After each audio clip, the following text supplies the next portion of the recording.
Apa ini? Biadab, ini kurang ajar. Ini Taliban, ini biadab yang bertua. Memang kurang ajar, ini bawa mata layak dulu sini. Something, what you want?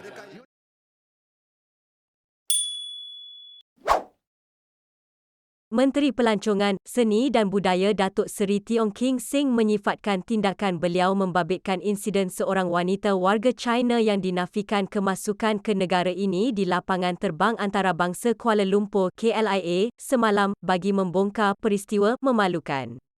Beliau mendakwa wujudnya budaya rasuah dilakukan segelintir pegawai dan penyalahgunaan kuasa yang kronik di pintu masuk negara.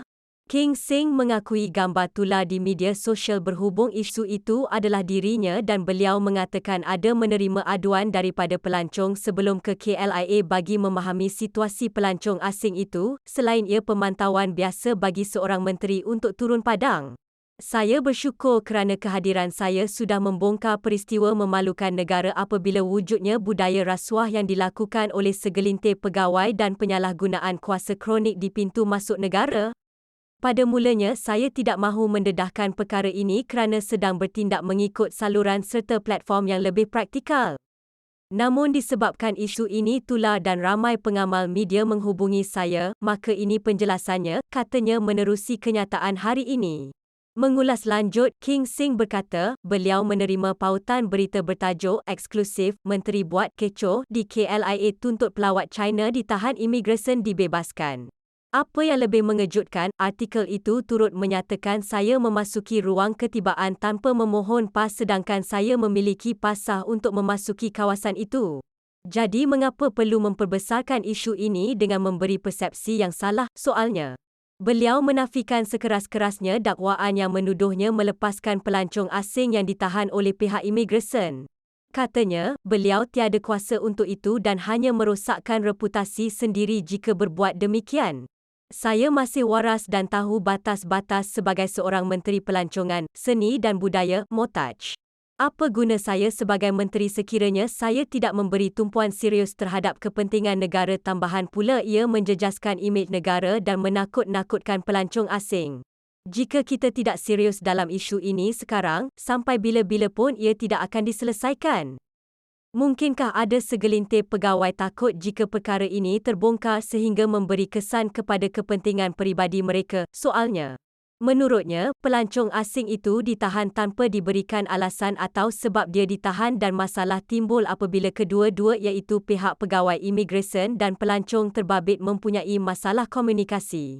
Katanya, dimaklumkan bahawa pelancong itu sudah lengkap segala dokumentasi, namun kegagalan komunikasi kedua-dua pihak menggagalkan pihak imigresen mendapatkan dokumen diperlukan dari pihaknya.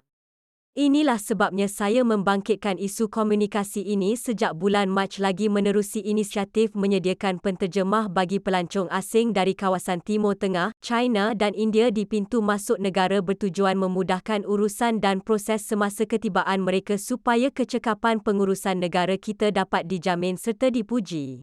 Timbul persoalan, kenapa mereka menolak penterjemah yang sudah disediakan oleh pihak Malaysia Airports Holding Berhad MAB, soalnya. Dalam lawatan ke KLIA itu, beliau turut membawa pegawai siasatan dari unit integriti di bawah Motaj. Saya merasakan sudah tiba masanya pasukan Suruhanjaya Pencegahan Rasuah Malaysia SPRM masuk ke KLIA secara besar-besaran untuk menyiasat apa yang berlaku di pintu masuk utama negara ini. Terdapat juga isu mengenai pelancong asing yang tiba di sini dirampas telefon bimbit mereka tanpa dijelaskan kenapa mereka ditahan. Adakah ia mengikut prosedur dan piawaian dalam undang-undang? Saya juga mendapat maklumat bahawa adanya pegawai yang mengubah akta termaktub dalam perundangan mereka sesuka hati ketika di lapangan. Malah, wanita yang ditahan itu juga tidak diberikan makanan sewajarnya ketika ditahan dan ini jelas melanggar undang-undang. Saya difahamkan wanita berkenaan diberi makan hanya sekali sahaja dalam tempoh 15 jam sepanjang ditahan, katanya. Katanya, gambar tular ini juga jelas daripada pihak dalaman agensi sendiri dan beliau mempertikaikan mengapa gambar itu ditularkan dengan persepsi tidak tepat dan berita berunsur fitnah. Saya menekankan sekali bahawa Suruhanjaya Komunikasi dan Multimedia Malaysia SKMM mesti menyiasat pegawai dalaman yang menularkan dan fitnah terhadap gambar serta maklumat itu. Walaupun niat mereka tidak diketahui, maka berkemungkinan mereka terkejut dengan penyertaan SPRM dan bimbang bahawa sumber pendapatan mereka akan terputus atau terancam. Mungkin juga mereka ingin melindungi rakan-rakannya dengan sengaja membocorkan maklumat, membuat tuduhan tanpa asas dan menyebarkan laporan palsu, katanya. Beliau turut diberitahu bahawa ada pegawai imigresen yang meminta wang diberikan sekiranya pelancong asing yang ditahan mahu dilepaskan. Ada yang minta sehingga RM3,000 untuk dikeluarkan dari tahanan termasuk tiket penerbangan pulang ke negara asal.